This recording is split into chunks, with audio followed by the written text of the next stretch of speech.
I was sitting at my desk the other day, staring at a blinking cursor, trying to write a short essay about myself. It should have been easy. After all, I've been myself for quite a long time.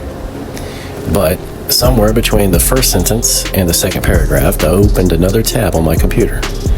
I fed the same essay question into one of those artificial intelligence tools. Gemini, I think it was. And just like that, the thinking part of the job went on vacation.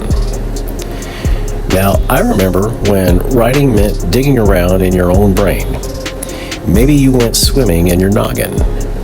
Perhaps you flipped through books, jotted down half-formed ideas on the back of envelopes, and muttered to yourself until something took hold, organically. You did not always like the process, but at least it felt like yours.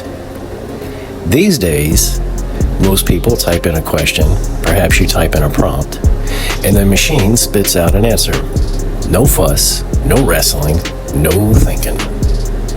That kind of convenience is hard to resist. But I have to wonder, what exactly are we trading it for? Used to be, writing meant stress, perhaps a little grinding of the middle gears. You would circle an idea, back up, get mad at your own paragraph, and tear the page in half. That is where real writing existed, in the thick of it. But now, you get clean suggestions, tidy drafts, like the machine wants you to stop thinking altogether. And for the most part, we let it. Now, I'm not saying AI is bad. It's smart. Too smart, maybe. But it's also sneaky. It makes thinking feel optional. Before, I had to figure out things. Now, I just scroll, pick a decent sounding sentence, and paste it in. I don't know if I'm writing anymore or just shopping for sentences. The folks in the tech industry call this progress. They say AI will free us to think big, but you cannot skip the warm-up and expect to run a marathon. You cannot think big if you do not think small first.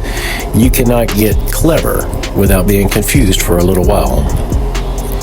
As it turns out, the more we trust AI, the less we think. Some smart researchers, I read about this in one of those reports I barely skimmed, say people who lean on AI too much start phoning it in.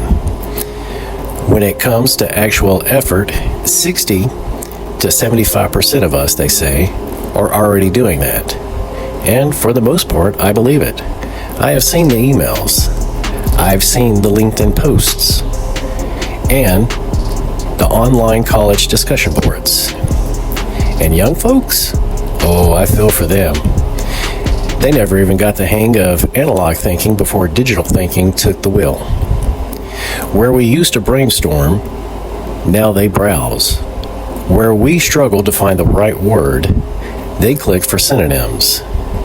The thought process is, well, it's getting streamlined. And streamlined thinking is usually just flat. So, what do? Well, we bring back the mess. We write things down before we feed them to the machine. We argue with ourselves on paper. We compare answers. We treat the machine like a coworker who might just be lying to us just to get the job done faster. There is a chart here, for those of you who like charts, that shows how to use AI without turning into toast. It breaks it down. Low-risk thinking, medium-risk thinking, high-risk thinking. Where you are on that list depends on whether you are thinking with the machine or just letting it do your job. Now, I will admit something.